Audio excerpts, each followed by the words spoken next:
thought you said yes. I'll be back now.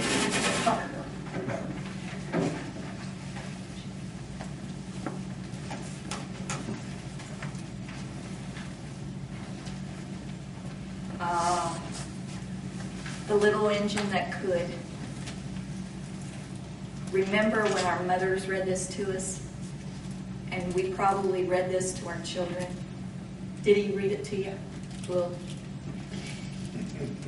I always loved the story because the little blue engine, she was asked to do a task that was really difficult and she wasn't sure if she was going to be able to do it. But she went ahead and did it anyway. Fellow Toastmasters, friends, anybody that has ever attempted to do something that was difficult, I would like to share with you a conversation that I had with a friend of mine. Now, Murray and I have known each other for over 20 years. In 20 years, you go through a lot together. Births, deaths, ups, downs, loss of work, graduations. And Murray heard my share of, I can't do this. It's too hard. I can't, I quit. Heard it many times. One day, when we were reminiscing about the 20 years that we have known each other, he said, Liz, you remind me of a doll. And I thought, Barbie. Forgetting that men and women, we mean different things. Oh, he thinks I'm Barbie. How sweet. No, that wasn't the doll he had in mind. This was the doll he had in mind. Little at the top, big at the bottom, and full of hot air. Now, Murray was going to have a lot of explaining to do. A lot of explaining. I would like to share a story with you about another person. This gentleman, by the name of Aaron Roston. In 2003, Aaron Roston went hiking in the mountains of Utah. He was by himself, did not tell anybody where he was going. He made a misstep. He was caught between a boulder. On the third day, he had a difficult decision to make. And he made it. My friends, how many times has life dealt you a blow that you just feel like, I can't take this. It's over. It's too hard. I'm just not strong enough.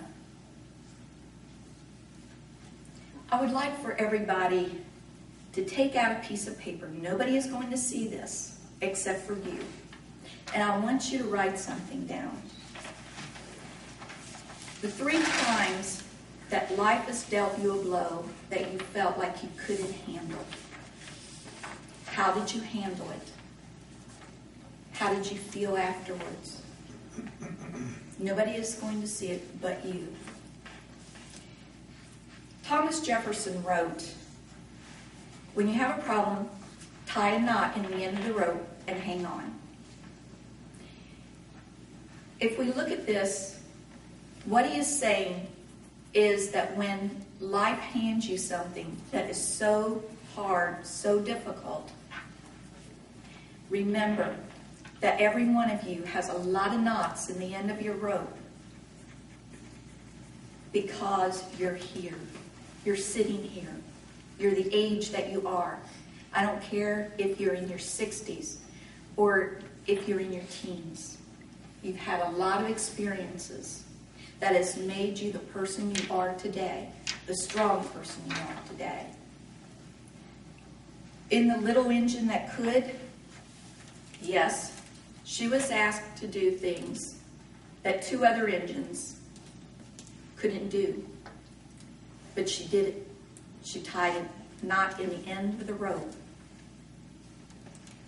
and pulled a train that was twice her size. She tied a knot in the end of the rope and she hung on. During the time that Murray and I knew each other, there were many times I wanted to quit nursing school. Easy as pie to remember 206 bones, but when we got to the nervous system, a little more difficult. And to watch people die, of course, was also difficult. To battle cancer was another bump in the road for me.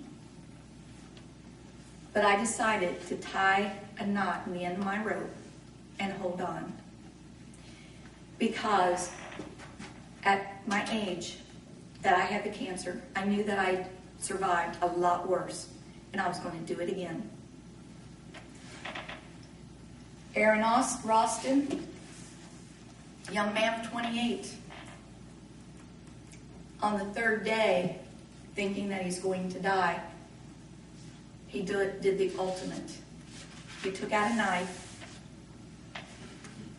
and severed his right hand so that he could get away from the boulder. Then he had to walk 7 miles before he could get help.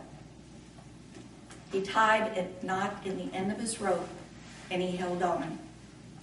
Ladies and gentlemen, whatever you may be going through tonight, tie a knot in the end of the rope and know that by hanging on a little bit longer, you're going to surmount whatever the problem is in your life. You've done it before. Look at all the knots in the end of the rope. One more knot, and you get stronger each time. Mr. Toastmaster.